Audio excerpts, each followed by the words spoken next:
Hello friends, మహాభారతంలో కర్ణుడి గురించి మీకు తెలుసు కదా. ముఖ్యంగా కురుక్షేత్రంలో అర్జునుడితో కలిపి యుద్ధం చేసినప్పుడు కర్ణుడి రథం భూమిలో కూరుకుపోతుంది. ఈ సంఘటన మీకు గుర్తుందా? టీవీలో వచ్చే మహాభారతం చూసిన వాళ్ళందరికీ ఈ సీన్ బాగా గుర్తుంటుంది. ఇలాంటి మరెన్నో వీడియోస్ చేయాలంటే మీ సపోర్ట్ మాకు చాలా అవసరం. And do subscribe to my channel Aadya talks. నిజంగా హిందూ పురాణాల ప్రకారం అంటే దాదాపుగా 5,000 సంవత్సరాల క్రితం ఈ సంఘటన జరిగి ఉంటుంది. అయితే ఇప్పుడు నేనెందుకు గుర్తు చేస్తున్నాను అంటారా? కర్ణుడి రథచక్రం భూమిలో కూరుకుపోయిన తర్వాత ఏం జరిగింది? ఇప్పుడు మీకు అదే చెప్పబోతున్నా. ఈ పేరు వింటే ఎవరికైనా సరే ఒళ్ళు గగుర్పడుస్తుంది. అలాగే కురుక్షేత్ర మైదానం గుర్తొస్తుంది. అంతేకాకుండా అర్జునుడు శ్రీకృష్ణుడితో కలిసి కౌరవులపై చేసిన యుద్ధం కూడా గుర్తొస్తుంది. ముఖ్యంగా ఈ యుద్ధంలో కర్ణుడి విజయాలను ఎవ్వరూ మర్చిపోలేరు. అయితే నేనిప్పుడు మీకు ఒక నమ్మలేని నిజాన్ని చెప్పబోతున్నాను. మహాభారతంలో జరిగిన ఒక భాగాన్ని ఇప్పుడు నేను మీకు చూపించబోతున్నాను.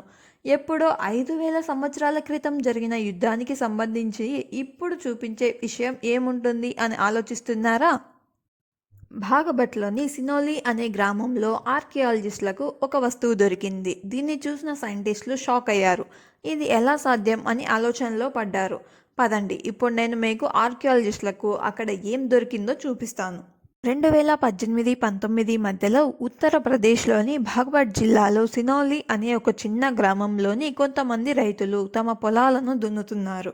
వాళ్ళు పొలాన్ని దున్ని పంటను బాగా పండించుకోవాలనే ఆశతో వ్యవసాయం మొదలుపెట్టారు. కానీ వాళ్లకు తెలీదు ఆ రోజు వాళ్ళు చేసిన పనికి దేశమంతా వాళ్ళ వైపు చూస్తుందని.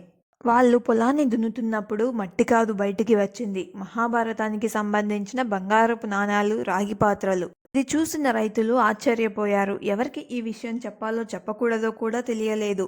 కానీ మనిషి నోట్లో మాట ఆగదు కదా. ఆ నోట ఈ నోట ఈ మాట పాకి ఊరంతా తెలిసిపోయింది. ఆ తర్వాత ఈ విషయం కాస్త ఇండియన్ ఆర్కియాలజీ డిపార్ట్మెంట్కి కూడా తెలిసింది. ఇంకేముంది, ఇంకా ఎక్కడైతే బంగారపు నాణాలు, రాగి పాత్రలు దొరికాయో ఆ ప్రాంతాన్ని తవ్వడం మొదలుపెట్టారు. తవ్వే కొద్దీ ఎన్నో పురాతన వస్తువులు, నాణాలు బయట పడుతూనే ఉన్నాయి. అలా తవ్వుతూ ఉంటే వాళ్లకు ఒక రథచక్రం దొరికింది. ఈ చక్రం ఎలా ఉందంటే ఎంతో గంభీరంగా ఉంది. దాన్ని చూడగానే ఇది ఎవరో రాజు ఉపయోగించిన రథానికి సంబంధించిన చక్రం అని స్పష్టంగా తెలుస్తుంది. దీంతో అందరూ అప్పుడు ఏమనుకున్నారంటే ఇది కురుక్షేత్రంలో అర్జునుడితో పాటు యుద్ధం చేసిన కర్ణుడి రథానికి సంబంధించిన చక్రమా, లేక అభిమన్యుడు చక్రవ్యూహంలో చిక్కుకున్నప్పుడు ఒక చక్రంతో ఎంతో మందిని సంహరించిన చక్రమా, అసలు ఇది ఏంటి అని డౌట్ వచ్చింది. ఇటు ఆర్కియాలజిస్టులు కూడా ఆలోచనలో పడ్డారు. దీని గురించి ఇంకా తెలుసుకునేందుకు వాళ్ళు మరింత లోతుగా తవ్వకం మొదలుపెట్టారు. అప్పుడు ఇంకా ఆ యుద్ధంలో తెగించిన అస్త్రాలు ఎన్నో దొరికాయి. అందులో రాగి ఆయుధాలు, ప్రాచీన సమాధులు ఉన్నాయి. అవన్నీ చూసిన ఆర్కియాలజిస్టులు కూడా ఇదేదో ఒక యుద్ధ ప్రాంతం అని నమ్మారు. అలాగే ఇక్కడ దొరికినవి అన్నీ యుద్ధానికి సంబంధించినవి అని స్పష్టం చేశారు. అయితే రథచక్రం ఎవరిది అన్న విషయం వాళ్లకు ఇంకా డైలమా ఉంది. అసలు మహాభారతంలో కర్ణుడి రథం గురించి ఒకసారి గుర్తు చేసుకుందాం. కురుక్షేత్ర యుద్ధం జరుగుతున్న సమయంలో ఒక్కసారిగా కర్ణుడి రథచక్రం భూమిలో కూరుకుపోతుంది. అప్పుడు వెంటనే కర్ణుడు రథం దిగి ఆ చక్రాన్ని పైకి లేపాలని చూస్తాడు. అదే సమయంలో అర్జునుడు కర్ణుడిని చంపుతాడు. ఎందుకంటే కర్ణుడిని ఎవరూ డైరెక్ట్గా చంపలేరు. దీంతో కృష్ణుడి సలహాతో కర్ణుడిని అలా డైవర్ట్ చేసి చంపేస్తారు.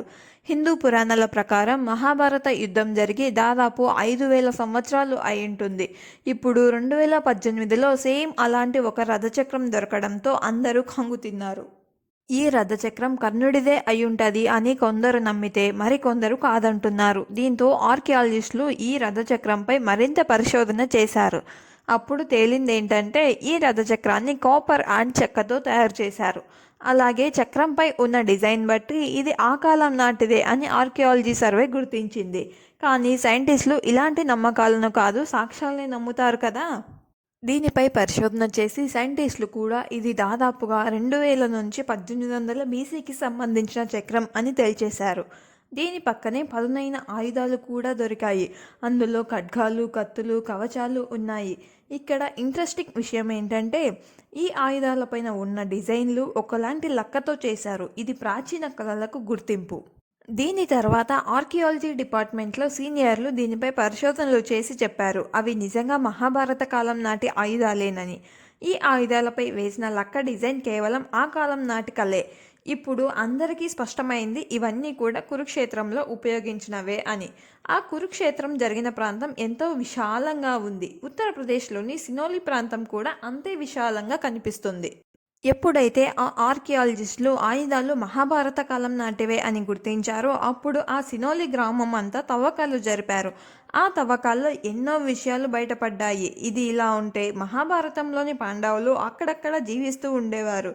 వాళ్ళు జీవించిన ప్రాంతాల్లో భాగ్భట్ కూడా ఒకటి. దీనివల్ల కూడా ఆర్కియాలజిస్టులు ఆ ఊళ్ళో దొరికిన ఆయుధాలు వస్తువులు మహాభారత కాలం నాటివేనని గుర్తించారు. అంతేకాకుండా కొన్ని వందల సమాధులు అక్కడ బయటపడ్డాయి. ఈ సమాధుల్లో ఎన్నో ఖడ్గాలు, కత్తులు ఆర్కియాలజిస్టులు గుర్తించారు. ఇవన్నీ కూడా మహాభారత కాలం నాటివేనని స్పష్టమైంది. అయితే మొదట్లో ఈ తవ్వకాల్లో దొరికిన రథచక్రం కర్ణుడిదే అని స్పష్టం కాలేదు. కానీ ఆ తర్వాత కాలంలో జరిపిన అనేక పరిశోధనల్లో ఆ రథచక్రం కర్ణుడిదే అని ఆర్కియలాజికల్ సర్వే ఆఫ్ ఇండియా గుర్తించింది.